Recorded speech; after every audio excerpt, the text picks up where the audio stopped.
The number of veterans facing long waits for benefits has dropped 87%, thanks in part to a story we brought you in March. Our media partner, the Center for Investigative Reporting, found thousands of veterans waiting a year or more for benefits they were entitled to.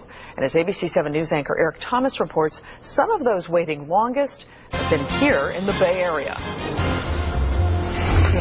Edwin Del Rio is a student at City College in San Francisco. He served 4 years in the Marine Corps, including a tour in Afghanistan.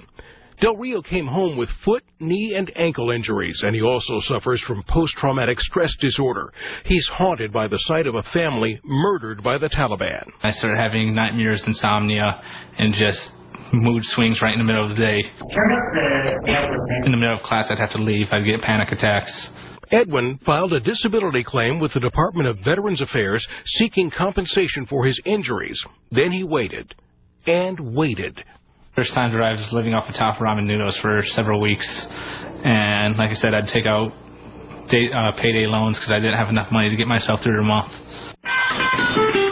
Edwin racked up more than $10,000 in debt waiting for the VA to respond. They did. 2 years later, giving him a check for $31,000. That's money he should have been paid while he was waiting. Edwin paid off his debts and treated himself to a new guitar. It definitely makes me feel more secure financially, and that if I need that's supposed to be provided through the VA, that eventually they will provide it. The Center for Investigative Reporting has been poring over records from the VA and found that veterans across the country like Edwin are finally getting the benefits they're owed. In March, the center analyzed data from the Department of Veterans Affairs and found that the number of veterans waiting a year or more to receive benefits had increased by 2,000% under President Obama. Since then, the average wait for veterans here in the Bay Area has dropped from 16 months to just 5 months. Peninsula Congresswoman Jackie Speier has been pushing for improvements at the VA.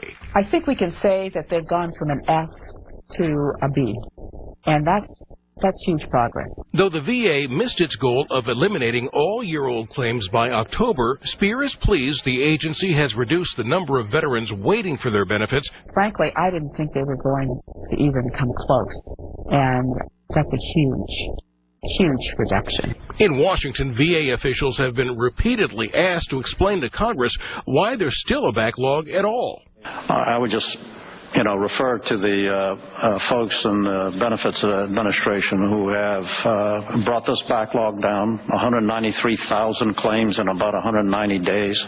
Veterans Affairs General Eric Shinseki said a new computer system is helping, and the agency is requiring all employees to work overtime. But critics say the computer system regularly crashes. They also worry the overtime won't last. At the American Legion in Los Angeles, Vietnam veteran Dave Colmer has spent the last 40 years helping veterans get their benefits. He's worried about what will happen when the attention begins to fade. When the pressure's reduced and the dog and pony shows go away and the tents are folded and they're out of town, what happens? How do they perform at that point in time? Because even with the improvements, hundreds of veterans are still waiting. Thomas, ABC 7 News.